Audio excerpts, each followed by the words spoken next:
We're Heather and Yain, and this is Lottie. When we bought her, she was an empty shell, and so far we have cut in windows and doors, waterproofed and insulated her. It's got to the point now where I really can't put off this wiring any longer. This is such a daunting step, and there is so much conflicting information out there. In this video, I'll show you how I, as a total novice, educated myself and then put these skills to use. Stick around to the end for my top tip, and I'll also show you the sources of information that I personally found most useful. Before I even look at a wire, let's get this place cleaned up. Clean van, 3, 2, 1, go! Clean! Okay, so now I'm going to check some stuff on the table. I'm going to talk you through what I've got and why, and then we're going to get to wiring this sucker up. First I need to get up there, and I haven't got a ladder. This is like eye level now. When this mattress goes on, it's going to be up to here, and we still haven't figured out our ladder system yet. I'm gonna need one for now.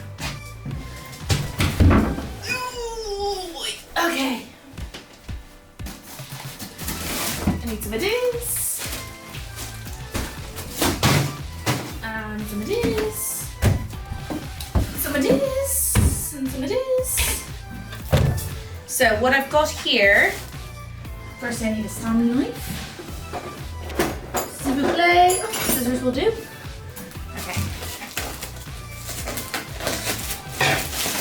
Okay, so this is my conduit.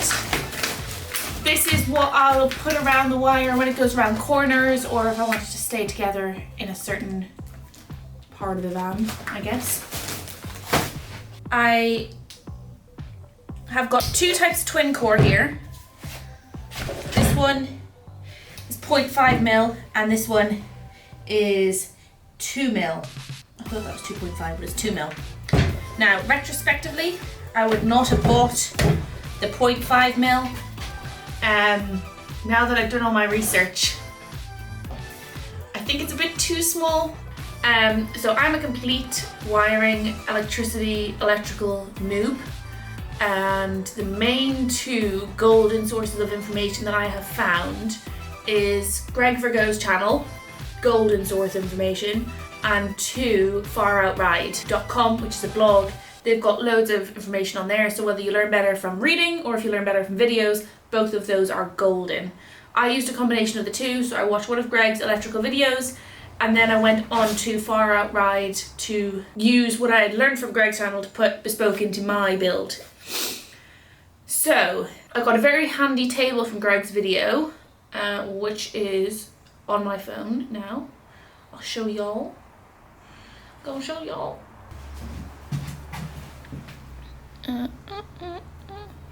Don't know if you can see that. I know the screen's going mental, so I'm going to show you what this says.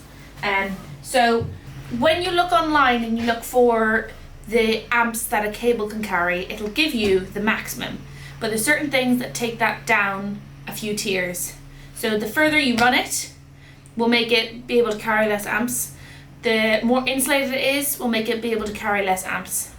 So when you add all those factors, even though online this 0.5 says it can carry 11 amps, it's going to be insulated up in my roof, and I'm going to need a really long piece of wire when you take into account both the negative and the positive. So I've got twin core here, which means the negative and the positive strand are both in the one kind of casing. What that means is when I'm doing my calculations, I need to double my figure. So I need to add up all of the red and all of the black together. And that is how far my wire has run. So the longer you run it for, the less amps it can transport, I guess. So had I known all that before I bought this, which I probably should have done, I would have gone for one up. I have got this 2mm twin core, and I'm going to use this to do my main lights, given what we've just talked about, with it being in the insulation and a longer wire.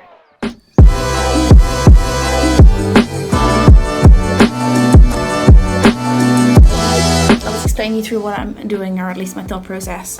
So I'm using this channel here as my start point, essentially, because our batteries are going to be down here and our whole control panel down here. wire up and then across. We're using these channels here to run our wiring. So that's going to be puck light 1, puck light 2, back again.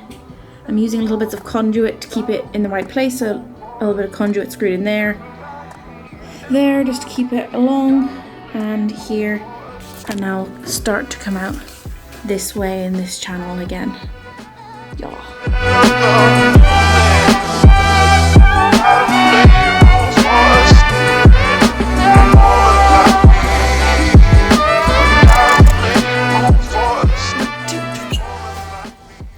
Ooh, so that is the first circuit, I think, done. So I've given loads of leeway on these. Hopefully they'll be about 65 centimeters in from each side, which is roughly here and here, but we've got loads of give in each of the 6 as they go. I haven't used loads of conduit, just when I wanted to turn, when there's sharp corners, and to keep it up in here nicely in a few parts. But now I need to do the same thing for the bathroom light, which will be around here, the bedroom lights, which will be behind you, and the water heater, which is going to be down there, and yeah, one more thing I thought. The fan which is up there. So I'm going to do all those real fast, and maybe I'm feeling a montage. Are you feeling a montage? Let's do a montage.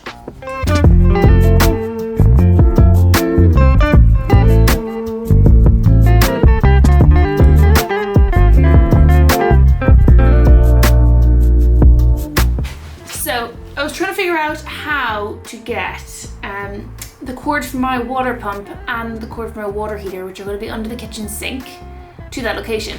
So first I was going to go, or what I just kind of started automatically doing, was putting the wire up and around the back wall.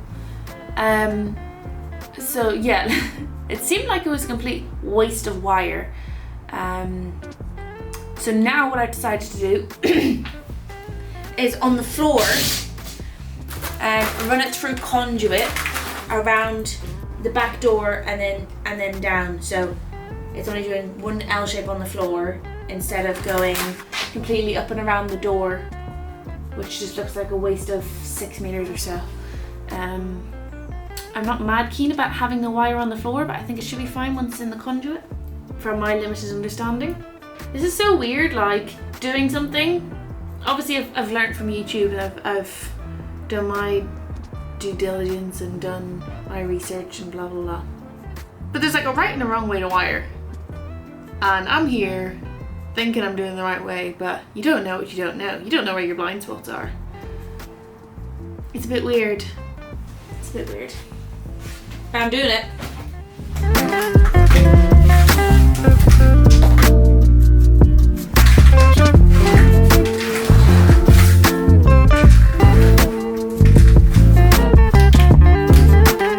Is this the right way, but wire into a conduit? I tried pushing it through and it kept getting stuck on the ribs. But this doesn't seem like the best method. There's got to be a better method, right? Somebody hit me up with a better method and save me from this conduit.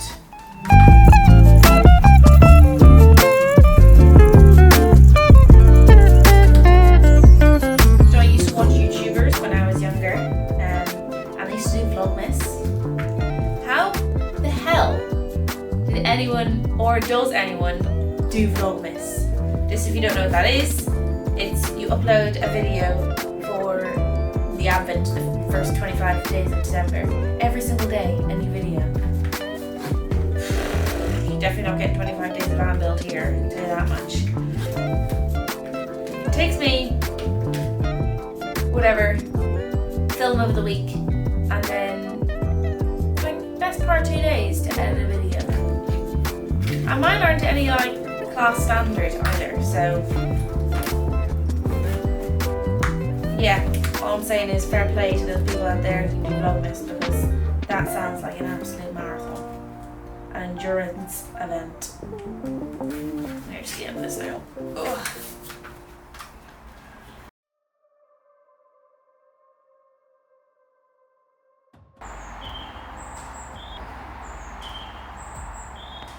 Good morning, everyone.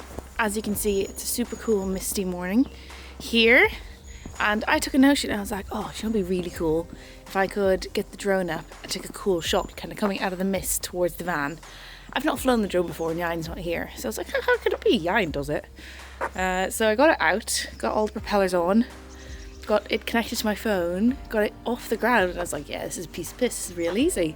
And then I was like, oh, better do a little test flight here, see if I can get this thing to land before I start flying it around. As you can see, got quite a bit of trees around us here where I live.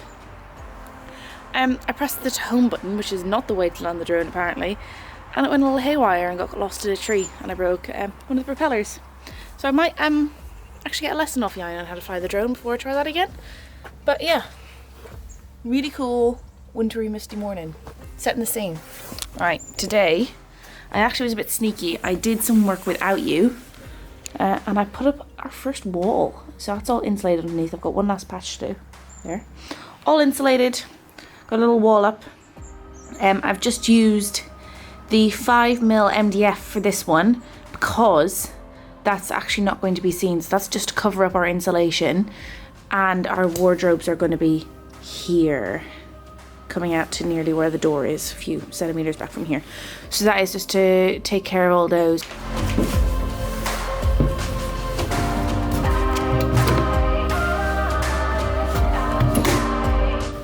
So yeah, I told you before that I had two of the types of wire that I needed, and I was ordering the third.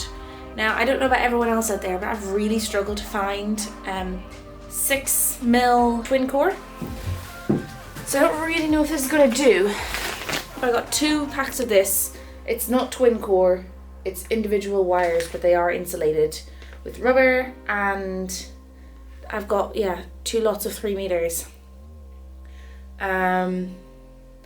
Which I don't think is going to be enough. I've got to do the fridge. I think I'm going to end up doing the 12-volt sockets off the 4mm and not doing as many sockets on each circuit, if that makes sense. So we're going to need some in the bedroom, we're going to need some in the sitting room area, and we're going to need some by the control panel, probably some in the kitchen too. So I'm probably going to do each of those on a different circuit. I don't know if that's mad. Feels a little mad. So as you can see, I'm struggling here a little bit, so I've had to recruit some extra help. And 2 useless people make a right? Mama Riley Duff is here, the wiring extraordinaire. I think that looks good.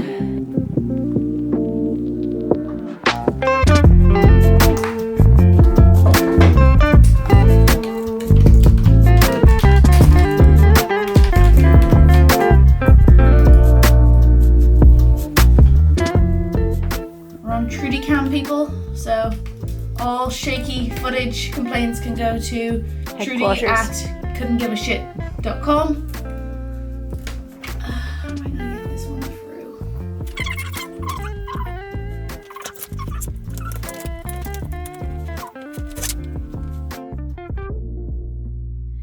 I've just taken a little chunk of insulation here to run this conduit down for our light switch by the door. So the wire will run through there and the switch will be on the other side of the wall. The fan. So the fan will use the 2.5 again, and I'll run it from here, the battery point, all the way up, following the same run as the lights over to the fan. Let's do it.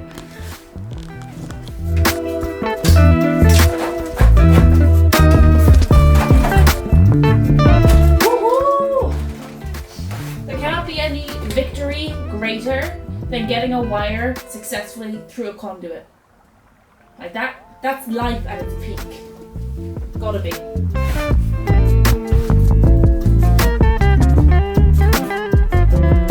Done?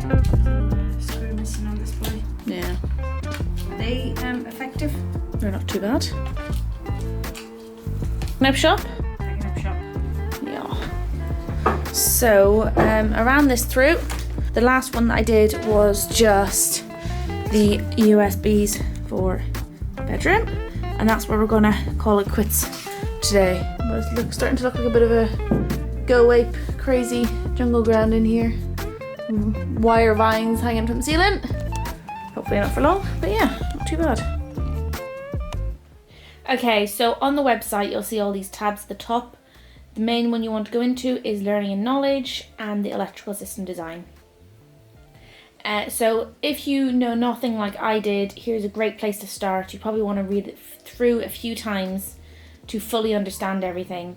But we're going to skip straight to electrical wiring.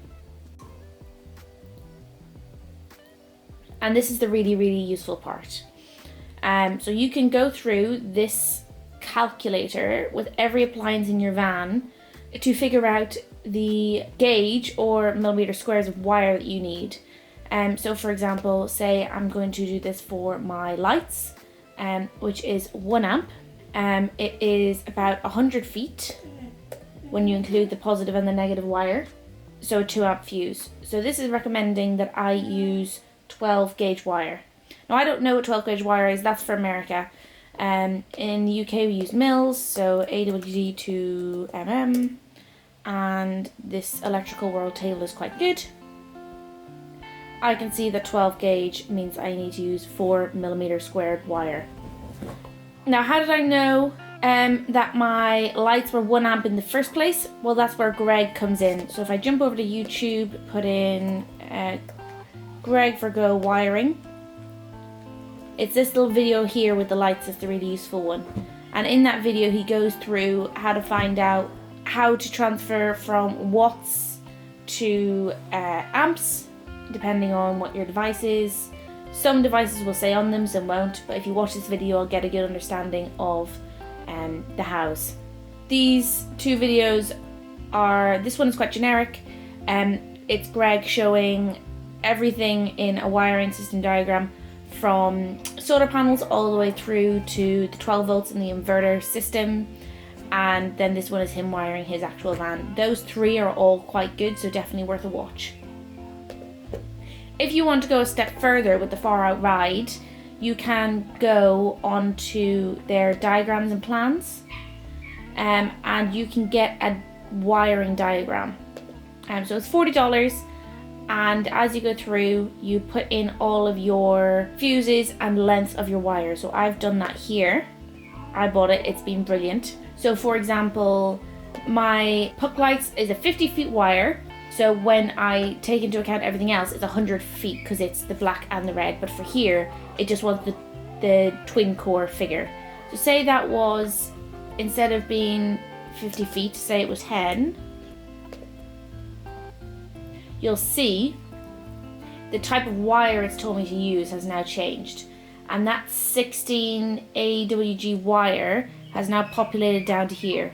So all you need to do is put in all of your figures in this section, and down here in the wire calculator it'll tell you how much of each type of wire that you need to buy. How do you know how much of each wire you need? Well, this is my top tip. I recommend before you buy any wire, jump on Amazon, jump on eBay and buy 100 meters of string. It's a lot cheaper than wire, and you can figure out the exact routes that you're going to need to run your wire in your van with string to then be able to add in the right lengths here to then order what you need. Not have to order plus 10%, not have to order the wrong type of wire. So buy the string, do like a trial run, a rehearsal in your van where you run the string where you want your wires. Then once you know how long you need each of these to be, add in the figures and then use this calculator to order the exact right amounts. That's not exactly what I did, but it's definitely what I wish I did. And I think using the Far Out Ride website and Greg's videos, between those two, you can definitely get a good handle on understanding the crazy world of wiring if you're like me and had no prior knowledge. So now I'm going to be going on to do this for both the plumbing and the gas system, but I feel like at least for the wiring, I'm at least comfortable with the amount that I know now. So I hope you found this useful, and the next step for the van is to get some walls up. So that's what we're going to be doing next week, which is Christmas week. So hopefully we'll still manage to get quite a bit done. We're at Yan's family's for Christmas, so it might be a hectic one. Merry Christmas everybody. I hope you have a wonderful time with your family, and see you next week.